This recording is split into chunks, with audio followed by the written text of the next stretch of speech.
ಜೀರಿಗೆ ಮೆಣಸಿನ್ಕಾಯಿ ಮಾಡುವ ವಿಧಾನ. ನಾನಿಲ್ಲಿ 2 kg ಮೆಣಸಿನ್ಕಾಯಿ ತೊಗೊಂಡೀನಿ ರೀ. ಖಾರ ಇಲ್ಲ ನೋಡ್ರಿ ಇವು. ಖಾರ ಇಲ್ಲದ ಮೆಣಸಿನ್ಕಾಯಿ ಚಲೋ ತೊಗೋಬೇಕು ರೀ. ಇನ್ನು ತೊಳೆದು ವಾಶ್ ಮಾಡಿ ಇಟ್ಕೊಂಡೀನಿ ನಾನು. ಇದಕ್ಕೆ ಬೇಯಿಸಿ ನಡುಕ ಚಾಕು ತಗೊಂಡು ಗೇರಿ ಮಾಡಬೇಕು ನೋಡ್ರಿ. ಇಲ್ಲಿ ನಮ್ಮ ಮನೆಯವ್ರು ಮಾಡ್ತಾರೆ ಗೇರಿನ. ನಾನಿಲ್ಲಿ ಜೀರಿಗೆ ತೊಗೊಂಡೀನಿ ರೀ. ಉಪ್ಪು ತೊಗೊಂಡೀನಿ ರೀ. ಮತ್ತು ಏನಿಲ್ಲ ರೀ, ಮೊಸರು ಮಜ್ಜಿಗೆ ಏನು ಹಾಕಿ ನೆನೆ ಇಡಲ್ಲ ರೀ ನಾನು. ಅವು ಒಂಥರ ವಾಸನೆ ಆಗಿಬಿಡ್ತಾವೆ ರೀ. ಡಬ್ಬಿ ತುಂಬಿಟ್ರಪ್ಪ ಅಂದ್ರೆ ಜಿಡ್ಡು ವಾಸನೆ ಆಗಿಬಿಡ್ತಾವೆ ರೀ. ಹಾಗಾಗಿ ನಾವು ಭಾಳ ದಿನ ಆದ್ರೆ ಆ ಥರ ವಾಸನೆ ಆಗ್ತಾವೆ ರೀ ಮೊಸರು ಮಜ್ಜಿಗೆ ಹಾಕಿದ್ರಪ್ಪ ಅಂದ್ರೆ.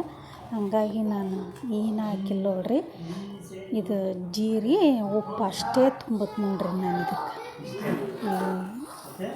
ಆ ಗೆರೆ ಇರ್ತಲ್ರಿ, ಅದಕ್ಕೆ ಈ ಥರ ಉಪ್ಪು ತುಂಬಿ ಇಟ್ಕೊಂತ ನೋಡ್ರಿ. ಅಷ್ಟಕ್ಕೂ ಉಪ್ಪು ಜೀರಿಗೆ ತುಂಬಿದ್ರಪ್ಪ ಅಂದ್ರೆ ಖಾರ ಆಗಂಗಿಲ್ಲ ರೀ. ಖಾರ ಕಡಿಮೆ ಆಗ್ತಾವೆ ರೀ. ಆ ಗೆರೆಗೆ ತುಂಬ್ಕೋಬೇಕು ರೀ. ಅಷ್ಟು ಬಾಯಿ ತುಂಬ ಉಪ್ಪು ತುಂಬಿದ್ರೆ ಖಾರ ಕಡಿಮೆ ಆಗ್ತೈತೆ ರೀ. ಹಾಗಾದ್ರೆ ಪೊಳ್ಳಾಗಿ ಬರ್ತಾವೆ ರೀ. ಬಾಯಾಗ ಎಣ್ಣೆ ಕರೆದ್ರಪ್ಪ ಅಂದ್ರೆ ಬಾಯಾಗ ಕರಗ್ತಾವೆ ರೀ.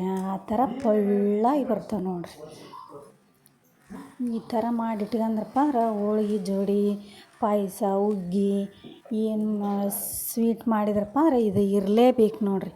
ಇದು ಇದ್ರೇ ಹೋಳ್ಗೆ ಊಟ ಮಾಡಿದೆ ಆಗುತ್ತೆ ರೀ. ಈ ಥರ ನೋಡಿರಿ ಅಷ್ಟು ತುಂಬ್ಕೊಂಡು ಇಟ್ಕೊಂಡೀನಿ ರೀ. ಇನ್ಮೇಲೆ ಹೋಗಿ ಈ ಥರ ಒಂದು ಕವರ್ ಮ್ಯಾಗ ಹಾಕಿ ನೋಡಿರಿ ನಾನು. ಈ ಥರ ಒಂದು ದಿನದ ನೋಡಿರಿ ಇದು. ಒಂದು ದಿನಕ್ಕೆ ಈ ಥರ ಒಣಗ್ಯ ನೋಡಿರಿ, ಬೆಳ್ಳಗೆ ಆಗ್ತಾವೆ ರೀ. ಇದು 2ನೇ ದಿನದ ನೋಡಿರಿ. ಇದು ಹೆಂಗೆ ನೋಡಿರಿ, ಒಂದು ಹಚ್ಚಗಿಲ್ಲ ನೋಡಿರಿ. ಆ ಥರ ಬೆಳ್ಳಗೆ ಬರ್ತಾವೆ ನೋಡಿರಿ. ಜೀರಿಗೆ ಉಪ್ಪು ಅಷ್ಟೇ ತುಂಬ್ರಿ ನೀವು.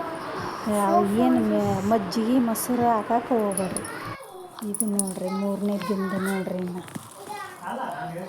3ನೇ ದಿನಕ್ಕೆ ಈ ಬಿಸಿಲಿದ್ರೆ 4 ದಿನ ಆದ್ರೆ ಸಾಕು ನೋಡಿರಿ.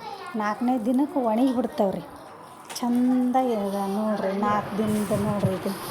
4ನೇ ದಿನಕ್ಕೆ ಈ ಥರ ಒಣಗ್ತಾವೆ ನೋಡಿರಿ. ಬೆಳ್ಳಗೆ ಹೆಂಗದ ನೋಡಿರಿ. ಒಂದು ಹಚ್ಚಗನೇ ಇಲ್ಲ ನೋಡಿರಿ. ಎಷ್ಟು ಚೆಂದ ಅದ ನೋಡಿರಿ.